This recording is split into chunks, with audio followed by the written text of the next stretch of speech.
সুনামগঞ্জে পাহাড়ি ঝড় ও বৃষ্টিতে প্রায় সবকটি নদ নদীর পানি বাড়ছে। কয়েকটি বাঁধ ভেঙে তলিয়ে গেছে বহু জমির ফসল।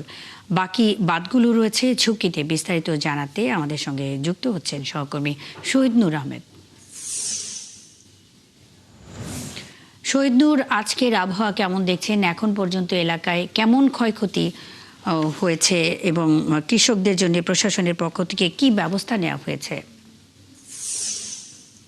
মুন্নি, যদি বলি আপনাকে, এখন পর্যন্ত সুরমা নদীর পানি 22 সেন্টিমিটার বৃদ্ধি পেয়েছে এবং দেখতে পাচ্ছেন যে আমার পেছনের যে নদী একেবারে ফুলে পেঁপে কিন্তু একেবারে টইটম্বুর হয়ে আছে। সুরমা নদীর পানি ক্রমাগতই বাড়ছে এবং এটির কারণে যে ফসল রক্ষা বাঁধ আছে সেটিতে চাপ সৃষ্টি হচ্ছে।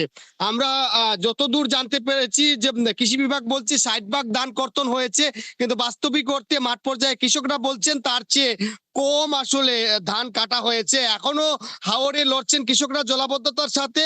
কৃষকরা বলছেন যে যে ধান তারা কেটেছেন সেটিও তারা রোদের কারণে শুকাতে পারছে না। কৃষি বিভাগ পরামর্শ দিচ্ছে যাতে এই ধান অন্তত পক্ষে যাতে পচা হাত থেকে বাঁচানোর জন্য খোলা জায়গা রাখা এবং যে পরিত্যক্ত ভবন, স্কুল বা মাঠ রয়েছে সেটিতে মেলে দেওয়ার জন্য।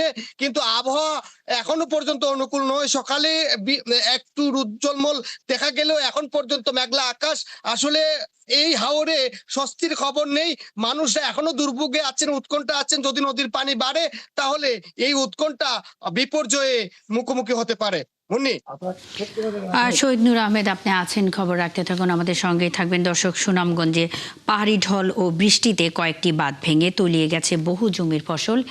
এই বিষয়ে খবরাখবর নিয়ে শহীদ নূর আহমেদ আমাদের সঙ্গে এতক্ষণ যুক্ত ছিলেন।